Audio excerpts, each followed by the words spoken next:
Bienvenidos a Un Mundo con Opinión. Soy Juan Cambor de Ledesma, director y conductor de Un Mundo con Opinión. Hoy vamos a referirnos exclusivamente a Ucrania. Y nos vamos a referir en base a dos notas publicadas en un diario norteamericano.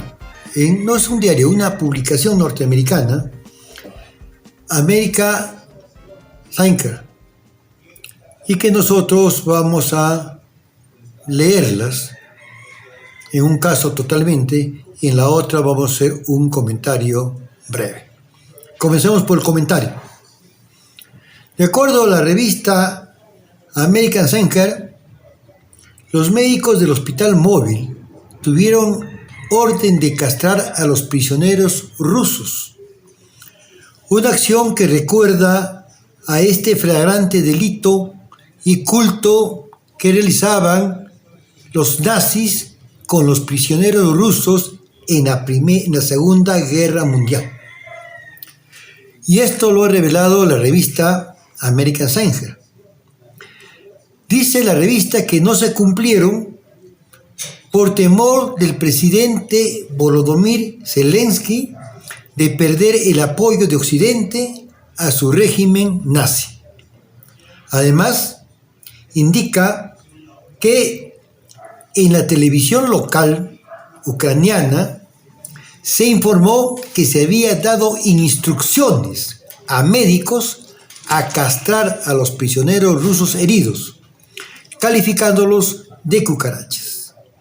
El auge del nazismo ucraniano no es ningún secreto, y los líderes occidentales son conscientes de ello, señaló el autor del artículo, quien agrega que la mentalidad antirrusa de Occidente y sus medios han contribuido a legitimar el nazismo, financiando a un ejército nazi que lucha contra los rusos.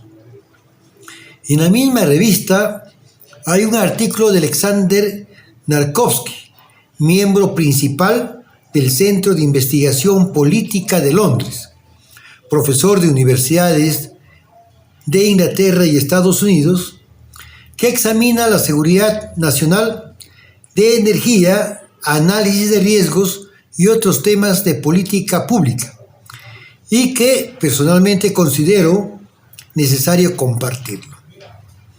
¿Qué dice Markovsky? ¿Es inevitable la guerra nuclear?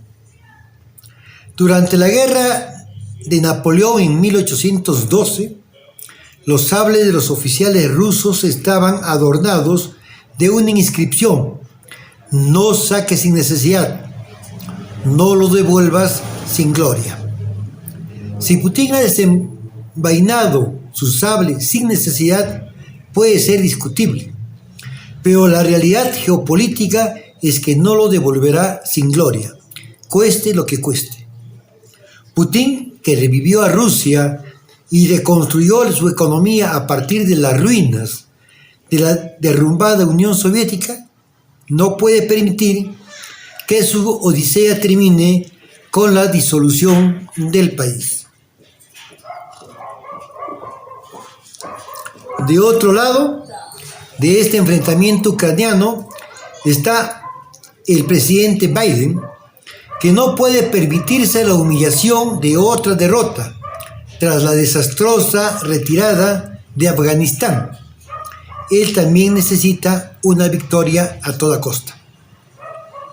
Si la historia sirve de guía, la débil Rusia, con su enorme territorio y abundantes recursos naturales, se convertirá en presa de los invasores. En Occidente, los europeos, impulsados por la compulsión, están ansiosos de tomar represalias por las derrotas y las pérdidas de territorio, algunos centenarios, otros más recientes. Alemania, Polonia, Hungría, Rumanía, Finlandia nunca han aceptado fronteras del periodo posterior a la Segunda Guerra Mundial. Occidente tampoco es la única amenaza a la que enfrenta Rusia. En Oriente, Japón sueña con el regreso de las islas Sajalín y Kuriles.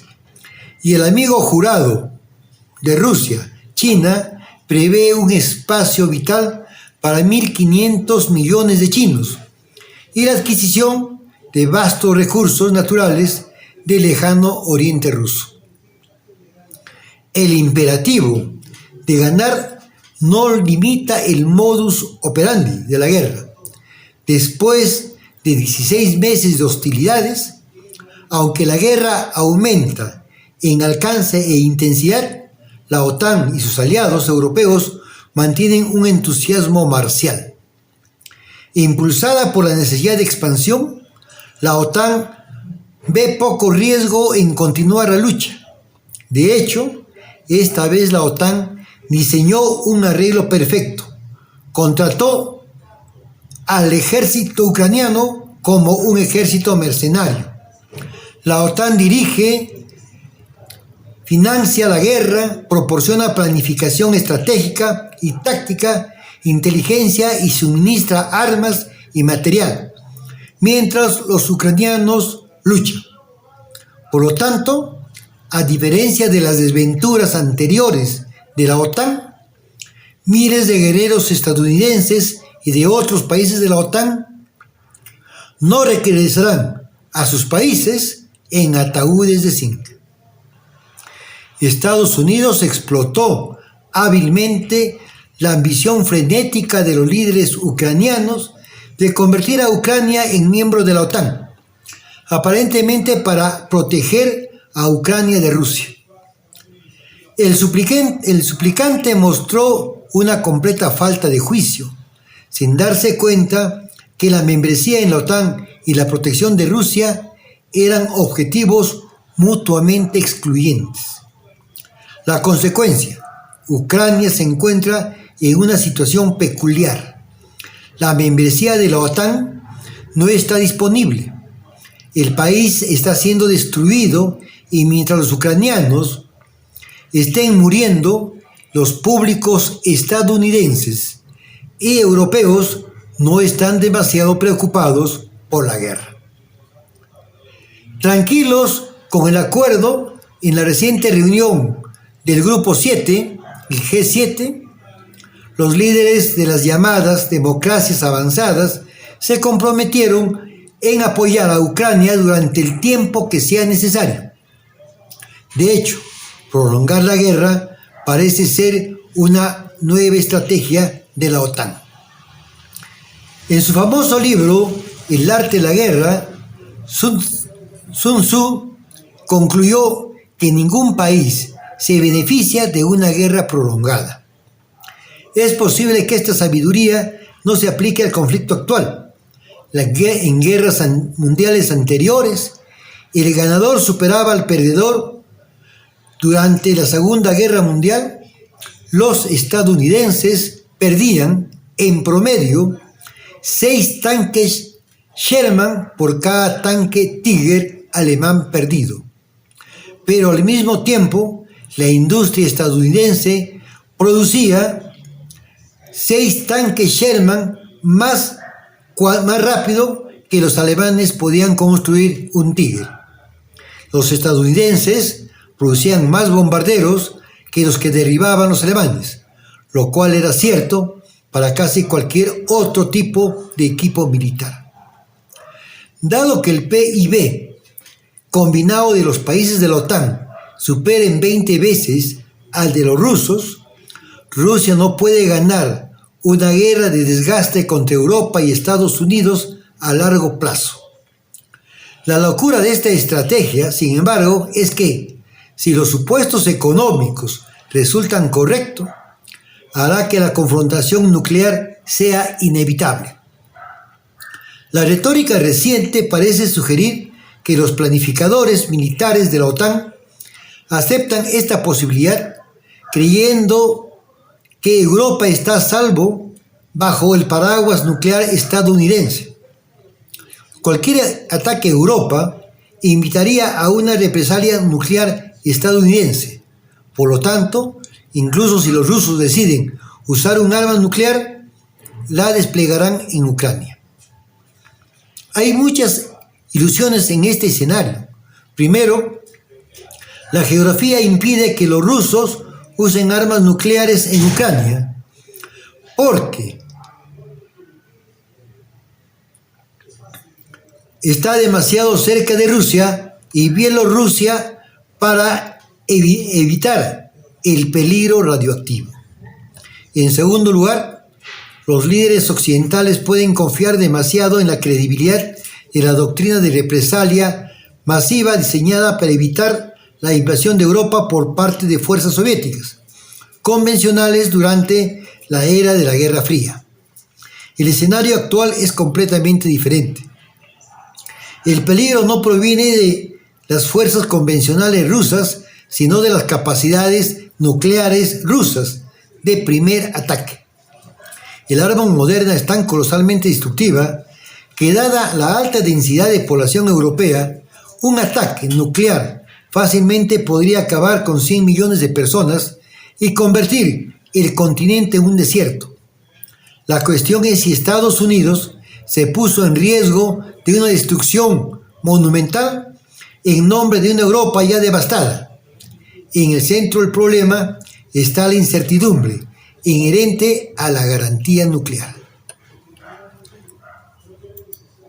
El tema se plantea por primera vez en enero de 1957, durante una reunión entre Henry Kissinger y Konrad Adenauer.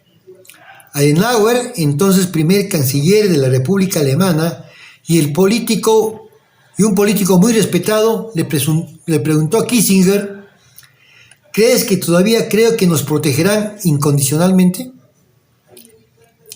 Aquellos que tienen la edad suficiente y que no sufren de amnesia histórica deben recordar que en el pasado Estados Unidos, a pesar de la retórica, abandonó Hungría cuando el Ejército Rojo devastó Budapest en 1956. Abandonó Checoslovaquia cuando el Ejército Rojo invadió el país en 1968. Abandonó Alemania cuando los soviéticos construyeron el muro de Berlín en 1961. En todos esos casos, Estados Unidos permaneció impotente, observando la carnicería, todo lleno de fanfarronería y sin acción.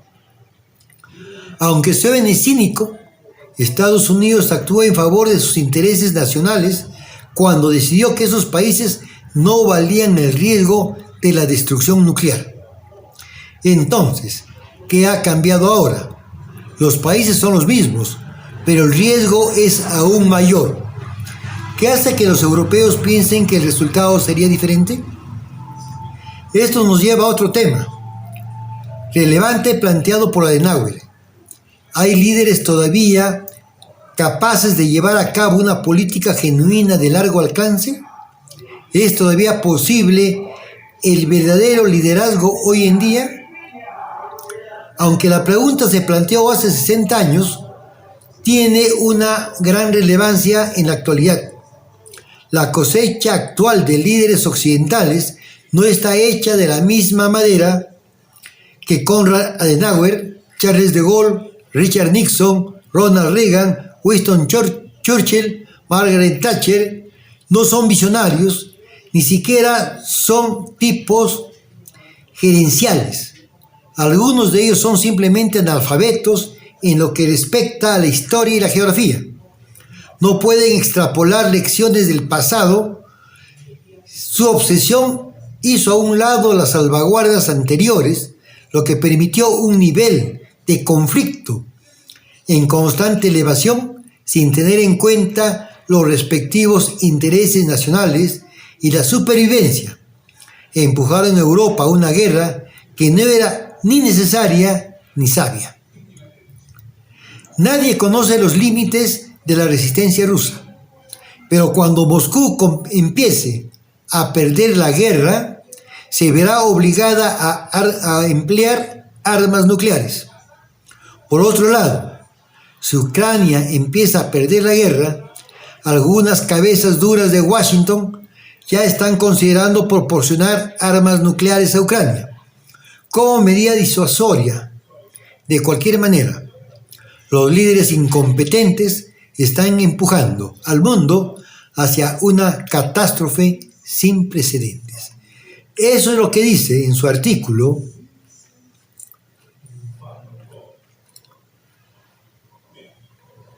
Alexander Markovits. ¿Es inevitable la guerra nuclear? Eso es todo por hoy. Síganme en Instagram, en Facebook, síganme en YouTube como Juan Camborda, en Juan Camborda Opinión, síganme en TikTok, donde hay un resumen brevísimo de esto, y compártanlo si creen necesario para que otros se enteren cómo historiadores, políticos, politólogos, europeos y norteamericanos están viendo este problema de la guerra con Ucrania. Hoy hemos leído lo que ha escrito un profesor universitario, miembro de un centro de investigación importante de Londres. Sin más, nos despido hasta mañana.